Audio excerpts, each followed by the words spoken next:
Young women who watch TikTok videos romanticizing criminals could be sexually attracted to dangerous villains in real life, according to claims made in a recent study. Findings from UK and US researchers in deviant behavior published by Taylor and Francis found a link between hybristophilia, a bizarre phenomenon describing individuals who lust after people that commit criminal acts, and the behavior of those using the social media app. As part of the study, researchers analyzed 66 videos and 91 comments found on TikTok between 2020 and 2024 that romanticized both real and fictional criminals, including serial killer Ted Bundy and Joe Goldberg, played by Penn Badgley, from Netflix's You series. They described a halo effect, which found that TikTok users were more likely to alter their perception of a criminal based on their physical attributes, and if they found them sexually attractive. It even suggested that some young women could see the likes of mass murderers and serial killers as misunderstood due to their good looks, and had sexual fantasies about being included in their crimes. The study explained. Attractive offenders were more likely to be described as innocent or misunderstood, and comments often suggested leniency or disbelief in guilt solely based on appearance. It found 7.6% of participants, who were all born on or after 1997, had admitted to having sexual fantasies about conventionally attractive offenders like Ted Bundy, with the journal referencing a comment by one person who wrote, "Make me sleep for eternity." Another remarked, "I once said he could have drugged me and put me in his trunk with no struggle. I would have done anything for him willingly." The study by the U.S. Social Deviance Journal looked at how women engage with crime content readily available on TikTok, and how it might foster a higher risk of hybristophilia in the young women who use such platforms. Those surveyed were all born on or after 1997, meaning that the survey provided interesting insights into the social media habits of women in Generation Z. Other themes and ideas listed in the study included sympathy, I can fix him, and victim fantasy. The second part of the study surveyed 95 women between the ages of 18 and 27 who identified as female, who were attracted to men, and who used TikTok regularly. The young women were asked a set of questions about their attitudes towards TikTok content that the study interpreted as glamorizing or romanticizing real-life and fictional criminals. Researchers then used a 20-item hybristophilia scale to rank the participants' adherence to the phenomenon.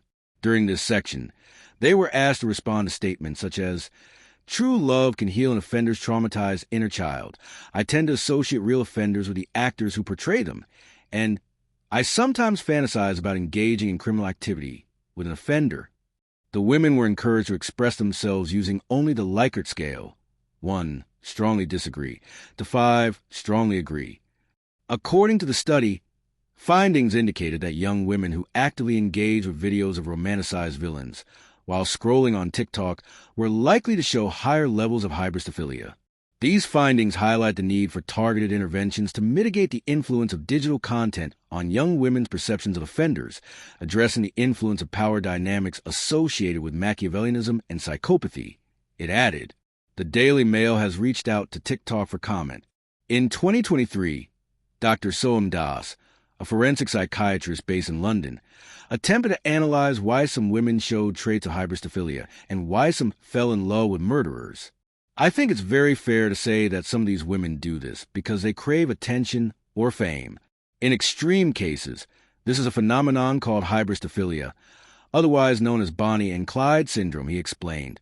Dr. Das pointed out that this isn't a phenomenon limited to any particular social economic class, as it has afflicted all kinds of women.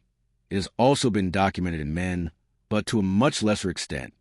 He continued, I've heard there are examples of educated women with careers, including lawyers and barristers, who fell for or married killers who will either be sentenced to death or will never be released.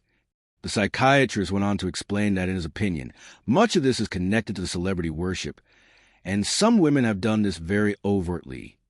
So they have clearly hoped to share some of the media spotlight or to get a book deal or a movie deal afterwards, he added. And this is all kind of psychologically linked, in my opinion, to conflating being famous and being infamous. And I think that's a relatively recent phenomenon, something that we've seen grow hugely in front of our eyes for the last couple of decades. We see it in reality TV stars. They often become famous just for the sake of fame. And I think that the public feed this, and we're partly to blame. Finally, he touched upon the character traits of the serial killers themselves and how they are attractive to women.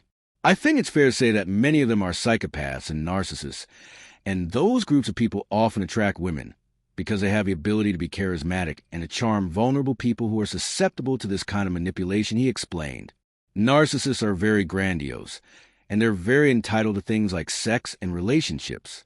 Psychopaths are the same, so they have this inflated self-esteem, but they're also very charming, and they're calculating, and they're quite devious.